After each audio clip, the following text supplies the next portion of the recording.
N'hésitez pas à liker la vidéo si elle vous plaît et si vous êtes nouveau sur la chaîne, n'oubliez pas de vous abonner et d'activer la notification pour ne rater aucune de nos prochaines vidéos. On commence.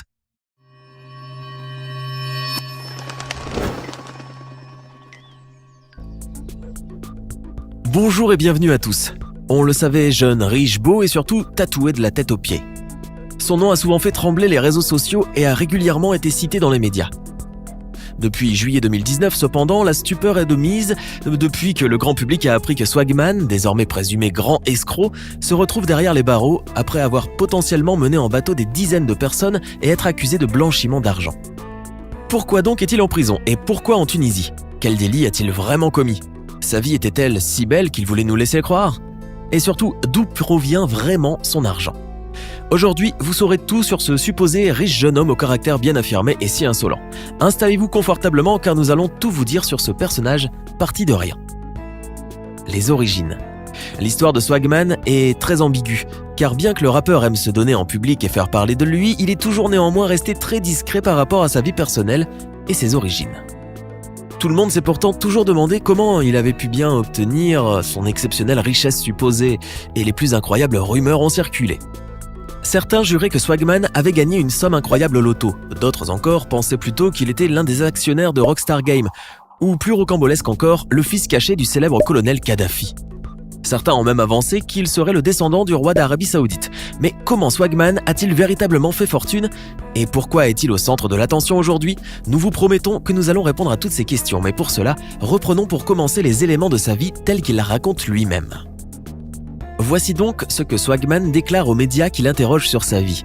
Il s'appelle Ryan Sanchez, ou encore Swagman de son nom d'artiste, et il est né le 23 décembre 1988 à Nice, en France, d'un père brésilien et d'une mère tunisienne de confession juive.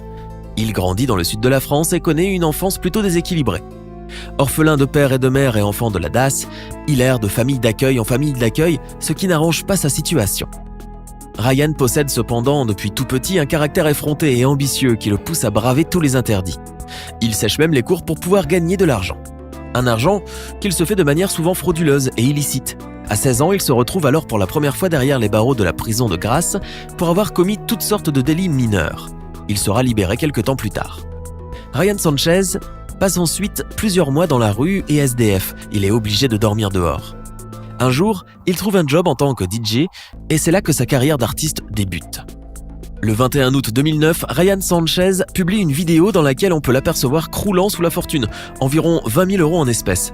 Une sorte de provocation pour les gens qui le découvrent, mais que lui justifie comme un argent durement gagné pour avoir été DJ dans une soirée très huppée à Dubaï. Voilà donc un salaire bien mérité. Dans d'autres vidéos, on voit le rappeur jouer avec de l'argent, le distribuer à tout va ou encore brûler des billets de 500 € lorsqu'il en a soudainement envie. Il vante sa richesse et surtout joue dans la provocation. Mais cela plaît à une certaine frange du public et en 2014, lorsqu'il sort son premier album intitulé Swagman Posey, son single BA finit à la 189e place des singles fusionnés pour la 20e semaine de 2014 sur la French Single Charts.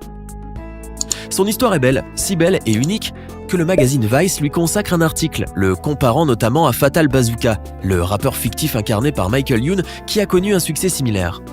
Il est aussi connu pour avoir modifié la phonologie de ses mots, leur ajoutant un « hey » caractéristique à la fin. Et donc comme tes pensées d'ail, tes genoux n'aillent, tu vois. Et ce n'est pas du tout pour les singularités, car en plus de sa manière bien spéciale de parler, Swagman est aussi réputé pour son corps entièrement tatoué. Il s'est même fait tatouer sur le haut de son crâne le logo de la marque Louis Vuitton. Car oui, s'il y a bien deux choses que Swagman aime, c'est le luxe et l'argent. En 2015 cependant, Swagman interrompt sa nouvelle carrière de rappeur pour prendre du recul. Estimant que la qualité du rap contemporain français devient de plus en plus mauvaise et que lui, il mérite mieux. Pas trop modeste notre Swagman, mais enfin. Se passent alors 2 années sans trop de nouvelles du chanteur jusqu'en 2017, où le maire de la commune de BA, Bernard Aquin, demande à Ryan une aide financière pour des travaux. Ce dernier accepte à condition d'avoir le permis de construire un refuge pour animaux, ce qui lui sera refusé. Cette histoire fait couler beaucoup d'encre et tombe ensuite dans les oubliettes. Plus personne ne parle de Swagman et il semblerait que le jeune rappeur ait choisi de poursuivre sa vie du côté de Miami. Là, Swagman semble mener la belle vie avec sa compagne. Il affirme s'être enrichi grâce à un logiciel de trading, Gemstone, considéré depuis comme une arnaque, et multiplie les démonstrations de richesse. Belle maison, belle montre, belle voiture, côté bling bling, la vie à Miami colle parfaitement à la riche célébrité et tout le monde s'attend à ne plus réentendre parler de lui avant fort longtemps. Et non, car pas si loin de nous en Tunisie, nous allons bientôt avoir de ces nouvelles. La descente aux enfers. Le 27 avril 2019, et alors qu'il est présent sur le sol tunisien depuis un moment, il participe à la célèbre émission locale Fekrat Samiferi. Dans cette émission, diffusée en Tunisie et retransmise sur YouTube, il va avouer avec fierté qu'il aurait gagné son argent grâce à des braquages, des trafics de drogue et d'autres moyens illicites. Ce personnage aura alors des propos arrogants et controversés qui vont susciter l'étonnement dans ce pays musulman d'ordinaire si empreint de retenue. Et cette interview et le débat qu'elle va susciter auront des conséquences terribles sur Swagman. En effet, le 29 avril 2019, à peine 2 jours après la diffusion de cette émission, la Tunisie émet une interdiction de voyager pour Swagman, qui s'y trouve déjà depuis quelques mois. Le porte-parole du ministère de la Justice tunisienne lui reproche d'avoir fait un virement de 17 milliards de dinars tunisiens depuis la Suisse, et son banquier suisse confie que l'origine de cet argent est douteuse. Swagman rétorque que non seulement cet argent est licite, mais qu'en plus, il était destiné à des associations humanitaires, des projets de construction de mosquées ou d'orphelinats. Cela ne semble pas émouvoir les juges tunisiens et Swagman reste bien interdit de sortir du territoire. Et comme un problème ne vient jamais seul, c'est le moment que choisit une victime de nationalité étrangère pour porter plainte pour escroquerie contre Swagman devant la justice et charge un avocat tunisien pour prendre ses intérêts.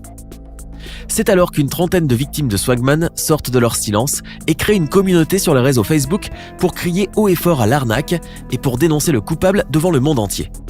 Une page qui contient des vidéos et autres preuves accablantes dans lesquelles on peut voir et entendre le rappeur avouer délibérément devoir de l'argent à ses fans. Comment en est-il arrivé là ? Eh bien, il y a quelques années, certains internautes fans du personnage prennent contact avec lui pour lui demander des conseils sur les investissements financiers possibles afin de faire fructuer leur argent. Et comme ce n'est pas tombé dans l'oreille d'un sourd, le rappeur saisit l'occasion pour ramasser les mises tout en promettant à ses internautes que leur argent sera bien placé et qu'il leur sera rendu. Il se lie d'amitié avec ses investisseurs, ce qui ne fait qu'accroître la confiance qu'ils ont pour lui. Ryan Sanchez se sert de son histoire, de son enfance difficile et du fait qu'il soit orphelin pour gagner la pitié des gens. Les victimes avouent avoir aussi confié leur argent les yeux fermés à Swag, car ils le pensent déjà riche, donc aucun risque qu'il les arnaque. Sauf qu'à chaque fois que Swagman empoche de l'argent, il disparaît soudainement. Il ne répond plus ni au téléphone ni aux messages écrits, c'est désormais silence radio. Du jour au lendemain, les fans se retrouvent totalement escroqués et ils comprennent vite que leur argent s'est volatilisé. Ils entament alors des poursuites judiciaires à l'encontre de Ryan Sanchez, mais elles sont vite classées sans suite. Pourquoi ? Eh bien, car il y a un petit problème. Swagman ne s'appelle plus du tout Ryan Sanchez et il n'a absolument rien de brésilien. Son vrai nom est Iteb Zaybet et il est 100% tunisien. Autre information capitale, loin d'être orphelin de père et de mère comme il le dit partout, Swagman a au contraire bien un père, une mère, un frère et 3 sœurs. Son père Hamadi Zaybet vit toujours en Tunisie et n'a jamais mis un pied au Brésil. Plus étonnant encore, Swagman a même une sœur jumelle prénommée Nawel. Il est donc très loin d'être seul au monde, le Swagman.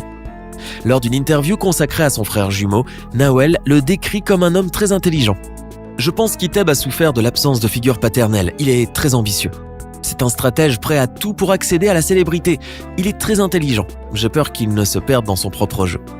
Elle confie qu'il aurait de plus en plus de mal à faire la différence entre Iteb et Swagman. Le problème, c'est qu'il se croit indestructible. Il est trop à fond dans son personnage, tant et si bien qu'il n'arrive plus à ôter son masque. Même quand nous sommes en présence de notre mère, il ne prend plus le soin d'enlever ses lunettes. Serait-ce donc l'argent qui l'aurait aveuglé ? Sa famille confie aussi qu'il ne leur est pas facile d'assumer un tel personnage tous les jours. Ses frères et sœurs avouent qu'ils trouvent le personnage de Swagman assez marrant, mais qu'ils ne voudraient pas que quelqu'un dévoile la vérité sur lui. Une vérité qui risquerait de porter préjudice à leur carrière professionnelle et à leur vie ordinaire et paisible. L'une est maître de conférences, tandis que l'autre est professeur d'espagnol. Si leurs élèves apprenaient que Swagman est leur frère, cela porterait un sérieux coup à leur réputation, ajoute Nawel. Swagman démentira plus tard tous les propos tenus par sa sœur. Il persiste et signe et continue d'affirmer qu'il n'a aucune famille et que toutes ces histoires ne sont que des rumeurs. Les gens savent que je n'ai aucune famille, donc ils aiment inventer des rumeurs. C'est fou ça, inventer pour inventer. On m'invente des noms, des prénoms, des histoires incroyables. À force, c'est lourd. Aujourd'hui, Swagman est en prison. Le 4 juillet 2019, il a été écroué à la prison de Mornaguia après une comparution devant un juge d'instruction au pôle judiciaire et financier en présence de son avocat. Aucune date de sortie n'est prévue pour le moment et la date de son procès n'a toujours pas été révélée. Si les faits dont il est accusé venaient à être confirmés, il risquerait plusieurs années de prison. Finalement, on ne saura pas exactement d'où provient toute la richesse de Swagman, mais une chose est sûre, c'est que tout cela n'est pas très catholique. Pensez-vous qu'il mérite d'être emprisonné pour les faits dont on l'accuse ? Donnez-nous votre avis dans les commentaires. Sinon, si ce type de vidéo vous plaît, mettez un pouce bleu et abonnez-vous à la chaîne pour nous le faire savoir. À demain, même heure, même chaîne, pour une nouvelle vidéo.